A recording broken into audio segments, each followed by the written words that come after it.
Hello student, आपके अपने परिवार पीएम टेक साइंस में आप सभी का स्वागत है। कैसे हैं आप लोग?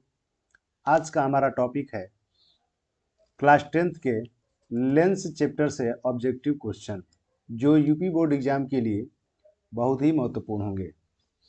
तो आइए हम लोग स्टार्ट करते हैं। पहला क्वेश्चन दिया है, उत्तल लेंस के लिए सत्य कथन है। उत्तल लेंस के लिए सत्य कथन है। यह बीच में मोटा होता है, यह किनारों पर पतला होता है, यह बीच में पतला होता है, और यहाँ पर डी ऑप्शन दिया है ए व बी दोनों। तो यहाँ पर हम समझ लेते हैं उत्तल लेंस। देखिए लेंस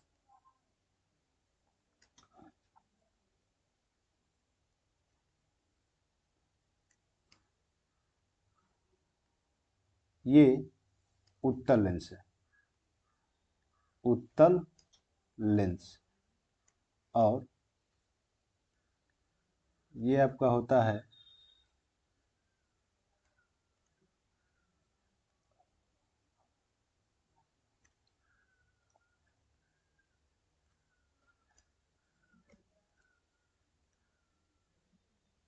अवतल लेंस।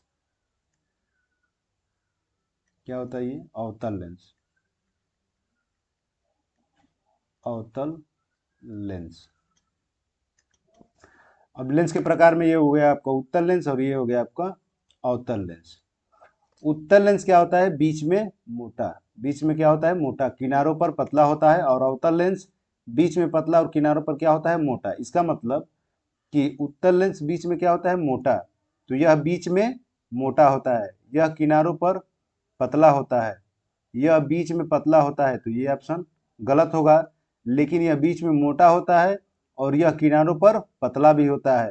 तो बीच में मोटा व किनारों पर पतला होता है, उसे क्या कहते हैं? उत्तल लेंस। तो यहाँ पर ऑप्शन ए व बी, ऑप्शन डी, ए व बी दोनों, मतलब ऑप्शन ए और ऑप्शन बी, इसलिए हम लोग डी पे ट्रिक लगाएंगे। डी ऑप्शन सही होगा। अगला क्वेश्चन,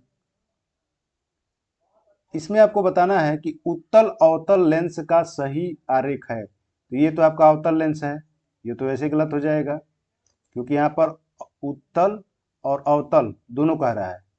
अब यहाँ पर उत्तल अवतल की क्रिया क्या है, यहाँ पर देखिए। अगर मान लीजिए कि ये आपका उत्तल लेंस हो गया और ये अवतल लेंस हो गया,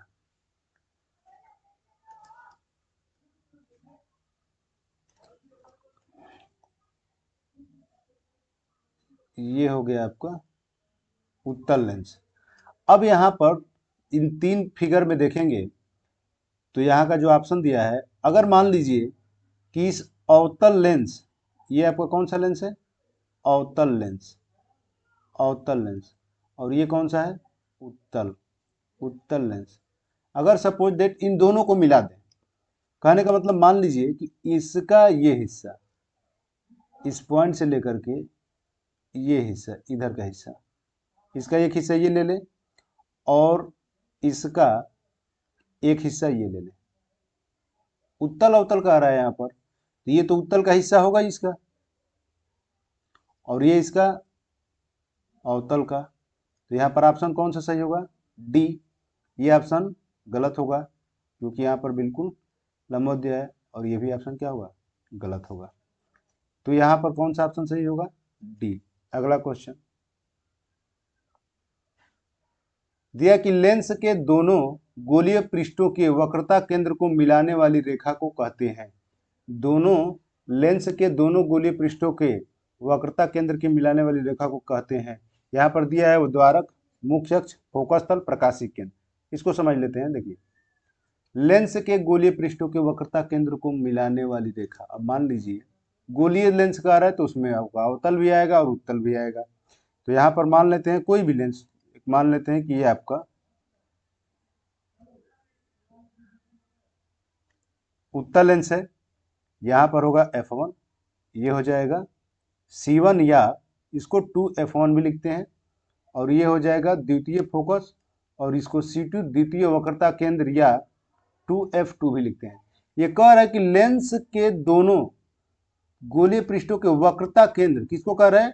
वक्रता केंद्र को मिलाने वाली रेखा कहते हैं। तो दोनों वक्रता केंद्र, ये क्या है, प्रथम वक्रता केंद्र और ये है द्वितीय वक्रता, दोनों को मिलाने वाली रेखा, इस रेखा को हम लोग क्या कहते हैं, इस रेखा को हम लोग कहते हैं मुख्य अक्ष। क्या कहते हैं इसको, मुख्य अक्ष। ठीक है, तो यहाँ पर क्या होगा, मुख्य अक्ष। ऑप्शन नंबर बी सही होगा। अगला क्वेश्चन 4 नंबर दिया कि निम्न में से कौन सा किरण आरेख चित्र में दर्शाए गए लेंस पर आपतित प्रकाश किरण के लिए सर्वाधिक उपयुक्त होगा। अब देखिए, ये आपका क्वेश्चन दिया है, मतलब ये चित्र दिया है, इस चित्र की जो स्थिति है, इन चारों में से कौन सा विकल्प सही होगा।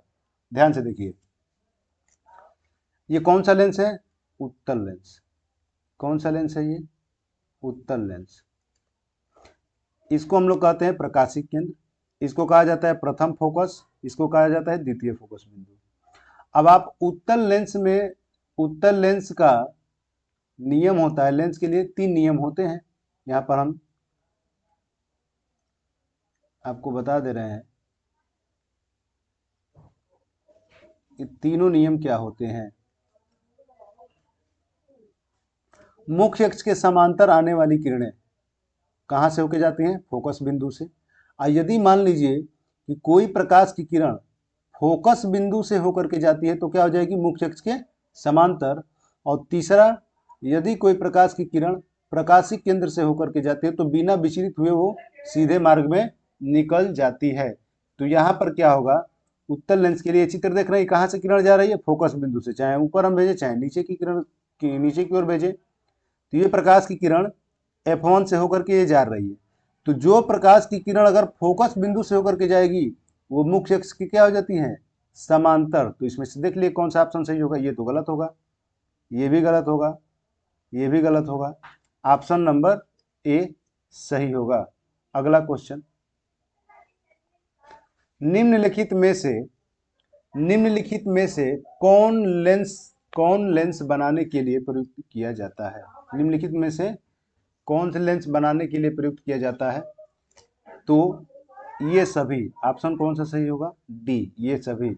अगला क्वेश्चन, एक वस्तु उत्तल लेंस के सामने 2f दूरी पर रखी है, उसका प्रतिबिंब बनेगा अनंत पर, 2f पर, f पर, 3f पर।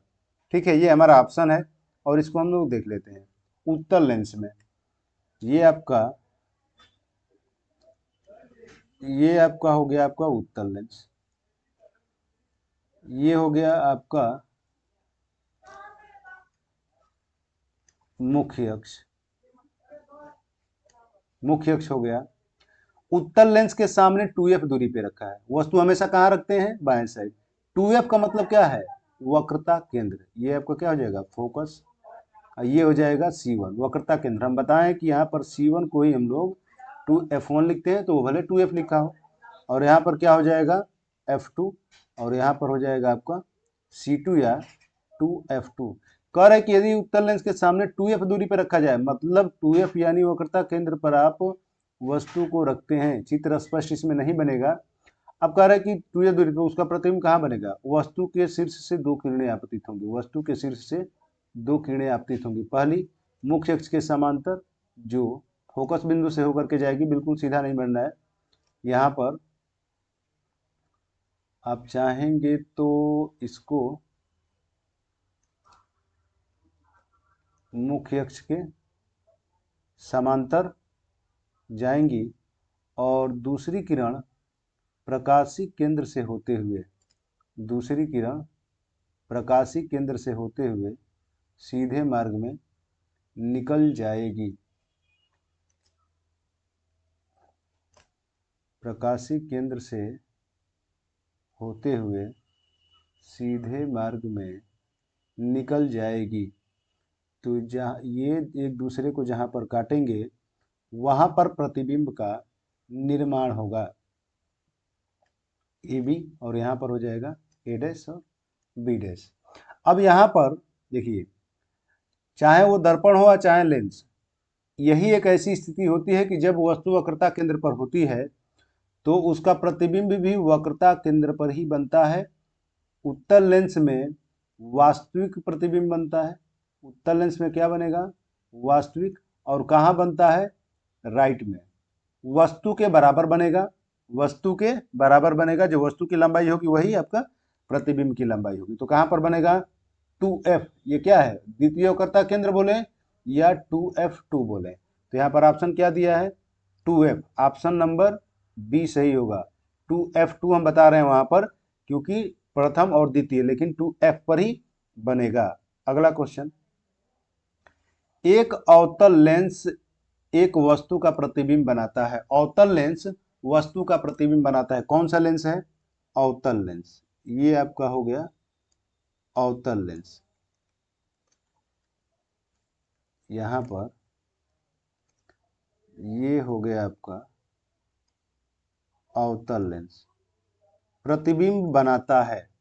तो ये बताइए, हम लोग वस्तु हमेशा कहाँ रखते हैं? लेफ्ट में। वस्तु कहाँ रखेंगे? लेफ्ट में। और अवतल दर्पण, अरे सॉरी, अवतल लेंस क्या करता है कि प्रकाश की किरणों को अपसरित फैलाने का काम करता है, और इसको हम पीछे की ओर मिलाते हैं तो आकर के फोकस बिंदु पे मिलता है। ये कह रहा है कि अब इसके लिए देखिए, उत्तल लेंस में, उत्तल लेंस में ध्यान सुन लीजिए, उत्तल लेंस में प्रतिबिंब वास्तविक बनता है। और इसमें क्या होता है? इसमें हमेशा किरण को पीछे की ओर मिलाते हैं, तो इसमें क्या बनता है? आभासी। अब थोड़ा सा ऑप्शन देख लेते हैं। इसका मतलब कि वास्तविक वाला तो ऑप्शन ऐसे ही गलत हो जाएगा। अब इन दोनों में कौन सा बनेगा? इन दोनों में कौन सा बनेगा? तो प्रतिबिंब हमारा कहाँ बनता है?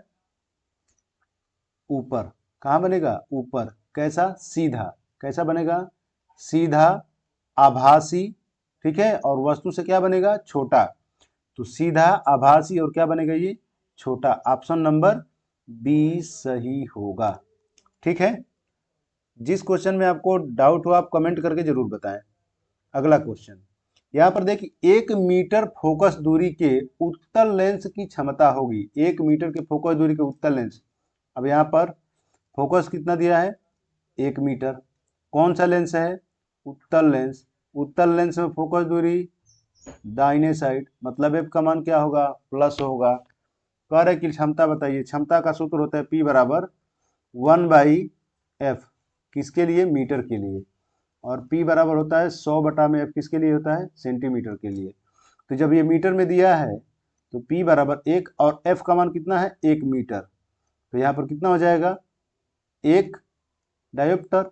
ये तो कट जाएगा, तो कितना हो जाएगा? P बराबर +1 डायोप्टर। लेंस की क्षमता क्या होती है? डायोप्टर। लेंस की क्षमता होती है डायोप्टर। कौन सा ऑप्शन सही होगा? Option number C. अगला क्वेश्चन, यहाँ पर दिया है कि यदि एक वस्तु उत्तल लेंस के प्रकाशिक केंद्र से 40 सेंटीमीटर दूरी पर स्थित है तो उसका प्रतिबिंब 60 सेंटीमीटर की दूरी पर बनता है।